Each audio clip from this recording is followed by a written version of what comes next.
മൂവാറ്റുപുഴയിൽ ദേശീയപാതയിലെ വെള്ളക്കെട്ട് ദുരിതമാകുന്നു. കൊച്ചി ധനുഷ്കോടി ദേശീയപാതയിൽ കടാതി ഷാപ്പുംപടിക്ക് സമീപമാണ് വെള്ളക്കെട്ട് രൂക്ഷമായിരിക്കുന്നത്. കാന നിർമ്മിച്ചെങ്കിലും റോഡിലെ വെള്ളം ഒഴുകിപ്പോകാൻ വഴിയില്ല. കൂടുതൽ വിവരങ്ങളുമായി സൈഫുനിസ അലിയാരാണ് ചേരുന്നത്. സൈഫുനിസ, ഈ പെരുമഴയുള്ള ദിവസങ്ങളിൽ അവിടെ കാനയിലൂടെ വെള്ളം ഒഴുകി പോകുന്നില്ലെന്നുള്ളത് വലിയ ദുരിതമാണ് സൃഷ്ടിക്കുന്നത്. അത് ആ ദൃശ്യങ്ങളിൽ നിന്ന് തന്നെ വ്യക്തമാണ്. എന്താണ് അവിടുത്തെ ഒരു സാഹചര്യം ഇപ്പോഴുള്ളത്?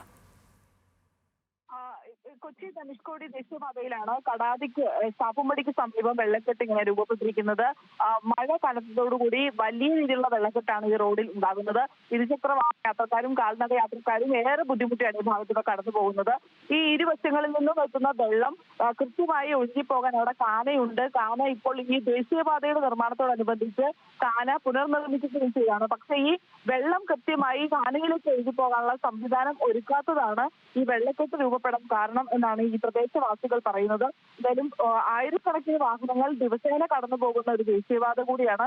എന്നിട്ടും അധികൃതരുടെ ഭാഗത്ത് നിന്ന് ഈ മഴ തുടങ്ങി ഇത്ര ദിവസമായിട്ട് ഏകദേശം ഒരു മാസം പിന്നിടാൻ പോവുകയാണ് മഴ തുടങ്ങിയിട്ട്. ഇത്രയും കാലമായിട്ടും അധികൃതരുടെ ഭാഗത്ത് നിന്ന് യാതൊരു വിധത്തിലുള്ള നടപടിയും എടുത്തില്ല എന്നുള്ളതാണ് ഈ നാട്ടുകാർ ആരോപിക്കുന്നത്. ഇതിന് പെട്ടെന്ന് തന്നെ പരിഹാരം ഉണ്ടായില്ലെങ്കിൽ വലിയ രീതിയിലുള്ള പ്രക്ഷോഭങ്ങൾ ആരംഭിക്കാനാണ് തീരുമാനം.